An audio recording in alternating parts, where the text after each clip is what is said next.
আসসালামু আলাইকুম সম্মানিত দর্শক। নতুন বাংলাদেশে নতুন নতুন ঘটনা ঘটতে আমরা এই 15 মাসে অনেকবার দেখছি, কিন্তু নতুন করে শান্তিতে নোবেলজয়ী অধ্যাপক মোহাম্মদ ইউনূস সাহেবের শাসনামলে নতুন বাংলাদেশে আন্তর্জাতিক অপরাধ ট্রাইব্যুনালে এমন একটি মামলার রায় হতে আমরা দেখলাম, যে মামলার রায়ের পরিপ্রেক্ষিতে পক্ষে এবং বিপক্ষে দুইটা পক্ষের মধ্যে দুই ধরনের প্রতিক্রিয়া আমরা দেখলাম। স্বাভাবিক অর্থে যেটা দেখা যায় সেটা আমরা দেখতে পেলাম না, অর্থাৎ যিনি মামলা করছেন বা মামলার পক্ষে যারা, যদি তাদের পক্ষে রায় হয়, মানে আসামিদের বিপক্ষে রায় হয়, তাহলে কিন্তু তারা আনন্দিত হয় এবং আসামিরা তারা হতাশ হয়ে পড়েন, তাদের কপালে চিন্তার ভাঁজ দেখতে পাওয়া যায়। কিন্তু ইউনূস সাহেবের শাসনামলে আন্তর্জাতিক অপরাধ ট্রাইব্যুনালের যে শেখ হাসিনার বিরুদ্ধে মামলার রায়টি হলো সর্বোচ্চ শাস্তি ঘোষণা করা হয়েছে, অথচ এই মামলার যারা আসামি বা আসামি পক্ষের যারা আছেন তাদের বক্তব্য, চেহারা, অঙ্গভঙ্গি কোনো কিছুর মধ্যেই কোনো প্রকার আমরা দুশ্চিন্তা বা হতাশার ছাপ দেখতে পেলাম না আজ পর্যন্ত। অপরদিকে যারা রায়ের পক্ষে অর্থাৎ আসামিদের বিপক্ষে, তাদের আনন্দের সীমা নাই, তারা আনন্দের মহাসমুদ্রে বর্তমানে ভাসমান আছেন। তারা বুঝতেই পারতেছেন না কোনটা দেখে কোনটা করবেন। বঙ্গবন্ধুর ধানমন্ডির 32 নম্বর বাড়ি তারা এর আগে একাধিক দিন তারা ওই বাড়িটা ভাঙচুর করছে, অগ্নিসংযোগ ঘটাইছে। তারপরও এই শেখ হাসিনার বিরুদ্ধে যে মামলার রায় হলো, সেই রায়ের পরিপ্রেক্ষিতে তারা এতটাই আনন্দিত হয়েছে, তারা আবার বুলডোজার নিয়ে বের হয়েছে। কিন্তু জানি না শান্তিতে নোবেলজয়ী এই বয়োবৃদ্ধ মানুষটি সেই অবশিষ্ট ধানমন্ডির 32 নম্বরে কয়েকটা ইট কী জন্য বাঁচাতে চাচ্ছেন, এখানেও তার ম্যাটিকুলাস ডিজাইন থাকতে পারে, সেইটা অন্য আলোচনা অন্য কোনো ভিডিওতে করা যাবে। এই ভিডিওতে যেটা আলোচনার বিষয় সেটা হলো শেখ হাসিনা এই তার বিরুদ্ধে মামলার রায়ের পরিপ্রেক্ষিতে তিনি একটা বক্তব্য দিচ্ছেন, তার রেগুলার বক্তব্যের মাঝে কথাগুলো বলছেন।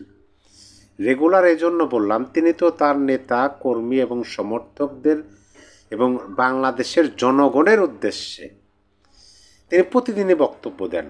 তার নেতাকর্মীর যারা নির্যাতিত, নিপীড়িত, তাদের কথা শোনেন। সেখানে হয়তোবা তিনি বক্তব্যটা দিচ্ছেন, রীতিমতো ভাইরাল হয়েছে, তার বক্তব্যটা শুনলাম। তার পুত্র সজীব ওয়াজেদ জয়ের বক্তব্যটা শুনলাম। আওয়ামী সমর্থিত কিছু মানুষের, বুদ্ধিজীবীর কথা শুনলাম এবং আওয়ামী লীগের নেতা কর্মীদের বক্তব্য শুনলে স্পষ্টভাবে এটা আমরা বুঝতে পারি তারা এই মামলার রায় নিয়ে কোনো প্রকার সময় নষ্ট করতে রাজি না। তারা চেষ্টায় আছে বর্তমানে ইউনূস সরকারকে হটিয়ে একটা নিরপেক্ষ তত্ত্বাবধায়ক সরকারের অধীনে নির্বাচন করবে। তাদের যে বক্তব্য, সেই বক্তব্য হলো যে আমাদের বাদ রেখে এই বাংলাদেশে নির্বাচন তারা হতে দেবে না। মানে যদি আরও সহজ ভাষায় বলা যায় যে আওয়ামী লীগের শাসনামলে অর্থাৎ শেখ হাসিনার শাসনামলে যে নির্বাচনগুলো হয়েছে, প্রতিটা নির্বাচনে যে প্রশ্নবিদ্ধ না, এই কথাটা বলা যাবে না, প্রশ্নবিদ্ধ, কিন্তু সেখানে তারা যে বক্তব্যগুলো দিচ্ছে আন্তর্জাতিক গণমাধ্যমে, সেখানে ফুটে উঠতেছে যে তাদের শাসনামলের নির্বাচনগুলোতে তারা কাউকে বাধা দেয়নি। তারা বলছে আপনারা নির্বাচনে আসুন, কিন্তু তারা নির্বাচনে আসেনি। এখন যেটা করা হচ্ছে যে তোমাদের নির্বাচনে আসতে দেওয়া হবে না, সেই জন্য তোমাদের দলের কার্যক্রম নিষিদ্ধ, নিবন্ধন স্থগিত এবং তোমাদের দলের প্রধানের বিরুদ্ধে সর্বোচ্চ শাস্তি দেওয়া হলো যাতে তোমরা নির্বাচনে অংশগ্রহণ করতে পারো না। এইটা যেন বর্তমানে ইউনূস সরকার কোনোভাবেই করতে না পারে, সেই জন্য আওয়ামী লীগ খুব ব্যস্ত আওয়ামী লীগের নেতা কর্মী সমর্থকদের বক্তব্য শুনলে বোঝা যায়, কিন্তু তারা এই রায় নিয়ে মোটেও চিন্তিত না। আচ্ছা, আরও অনেক কথা আছে, অনেক বিষয় আপনাদেরকে জানানোর আছে। তার আগে ছোট্ট করে একটা নিউজ আপনাদেরকে জানাই যে এই সরকার তথা এই সরকারের পৃষ্ঠপোষকতায় বিভিন্ন সংস্থা কতভাবে শুধুমাত্র একজন নারী, একজন নেত্রীর বক্তব্য তিনি যেন না দিতে পারেন, তিনি যেন কথা বলতে না পারেন, সেই জন্য ম্যাটিকুলাসলি অনেক কাজ করছে। দলকে নিষিদ্ধ করছে, কইরা বলছে যে নিষিদ্ধ দলের নেতাকর্মীদের বক্তব্য যেন প্রচার করা না হয়। এই জন্য তারা আদালতের মাধ্যমে রায়ও পেশ করছে। এখন তারা নতুনভাবে যে কথাগুলো বলতেছে আপনাদেরকে একটু আমি বলি। সাবেক প্রধানমন্ত্রী শেখ হাসিনার বক্তব্য প্রচারের বিষয়ে জরুরি এক বিজ্ঞপ্তি প্রকাশ করেছে জাতীয় সাইবার সুরক্ষা এজেন্সি NCSA। সেই বিজ্ঞপ্তিতে দণ্ডিত আসামি হিসাবে শেখ হাসিনার বক্তব্য প্রচার না করার জন্য দেশের গণমাধ্যমগুলোকে অনুরোধ জানিয়েছে সংস্থাটি। মানে তার বক্তব্য এতটাই ধারালো এবং তীব্র, যেটা তার বিরোধীদের অন্তরে গিয়ে আঘাত হানে। এই নিউজটা আপনাদেরকে এজন্যই বললাম, এই যে যতগুলো কারখানা আপনারা দেখতেছেন, মহাযজ্ঞ ইউনূস সরকার করতেছে, আওয়ামী লীগের নিবন্ধন স্থগিত, আওয়ামী লীগের কার্যক্রম নিষিদ্ধ, মাত্র অল্প কয়েকদিনের তাড়াহুড়ার মাধ্যমে এত বড় একটা মামলার রায় দেওয়া, সব কিছুই কিন্তু শেখ হাসিনা যেন দেশে না আসতে পারে, আওয়ামী লীগ যেন কোনোভাবেই তারা ঘুরে দাঁড়াতে না পারে, এটাই হচ্ছে মূল বিষয়। এই জন্য মূল বিষয়, শেখ হাসিনাকে তো এই সরকার কোনোভাবেই দেশে আনতে পারবে না, ভারতও এই সরকারের অধীনে শেখ হাসিনাকে দেশে পাঠাবে না। শেখ হাসিনা আসতে রাজি, আমরা যতটুকু শুনতে পাচ্ছি শেখ হাসিনা আসতে রাজি, কিন্তু শেখ হাসিনাকে ভারত পাঠাবে না এই সরকারের আমলে, কারণ এই সরকার শেখ হাসিনাকে যথোপযুক্ত গার্ড বা সুরক্ষা দিতে ব্যর্থ হবে বলেই তারা মনে করতেছে। এখন শেখ হাসিনার বক্তব্যের মাঝে আমরা যতটুকু বুঝতে পারলাম, এই রায় তো তারা মানেই না।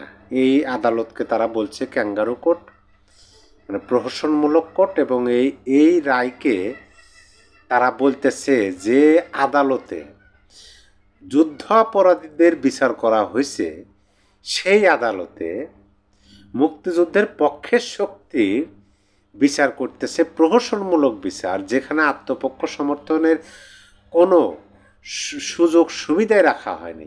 আর একটা বিষয় আমরা খুব ভালোভাবে জানি যে বাংলাদেশের শাসন ব্যবস্থা কেমন, বাংলাদেশের রাষ্ট্র পরিচালনা কিভাবে হয়, কোন ধারায় চলতে থাকে বাংলাদেশের রাষ্ট্র পরিচালনা। যখন যে বা যারা রাষ্ট্র ক্ষমতায় থাকেন তখন তাদের মতো করে রাষ্ট্র পরিচালনা করেন, আবার যখন ক্ষমতার পট পরিবর্তন হয়, রাষ্ট্র পরিচালনার দায়িত্বে থাকা ব্যক্তিদের পরিবর্তন হয়, তখন পরিচালনার ধরনও পাল্টে যায়, বিচার ব্যবস্থাও পাল্টে যায়, আইনের প্রয়োগ সকল কিছুই বদলে যায়। সেই হিসাবে আওয়ামী লীগের নেতাকর্মীদের বক্তব্য শুনে এইটুকু স্পষ্টভাবে বুঝতে পারলাম যে তারা মনে করতেছে এটা একটা রাজনৈতিক মামলার রায়, এবং এটা রাজনৈতিকভাবেই তারা মোকাবেলা করবে। এইটা নিয়ে কোনো হতাশা, দুশ্চিন্তা বা বিপদগ্রস্ত মনোভাব পোষণ করার কোনো মানেই হয় না বলে তারা এটা ধারণা করতেছে এবং প্রচার করতেছে। অপরদিকে শেখ হাসিনা বিরোধী যারা আছেন তারা এমনভাবে বিষয়টি প্রচার করতেছেন যেন শেষ, সকল কিছু শেষ, আওয়ামী লীগ শেষ, শেখ হাসিনা শেষ, মুক্তিযুদ্ধ শেষ, স্বাধীনতা শেষ। দেখা যাক, আমরা দেশের সাধারণ মানুষ, সাধারণ জনগণ আমরা দেখব বাংলাদেশের এই যে নতুন খেলা শুরু হলো। আওয়ামী সভানেত্রীর পুত্র সজীব ওয়াজেদ জয়, তিনি তো স্বাধীনতা রক্ষার জন্য প্রয়োজনে যুদ্ধ করবেন, গৃহযুদ্ধ এরকম বার্তাও দিলেন। শেখ হাসিনার বক্তব্যে আমরা ততটুকুই পাচ্ছি। ভারতের বক্তব্য আমরা সেই ধারায় তারা বক্তব্যগুলো দিচ্ছেন বলে আমাদের মনে হচ্ছে। সর্বসাকুল্যে আমরা আমাদের অপেক্ষায় থাকতে হবে দেশের মানুষ যাদেরকে সহযোগিতা করবে তারাই জয় হবে বলে আমি মনে করি। আপনার মতামত অবশ্যই কমেন্ট বক্সে জানিয়ে দেবেন। সবাই ভালো থাকবেন। আল্লাহ হাফিজ।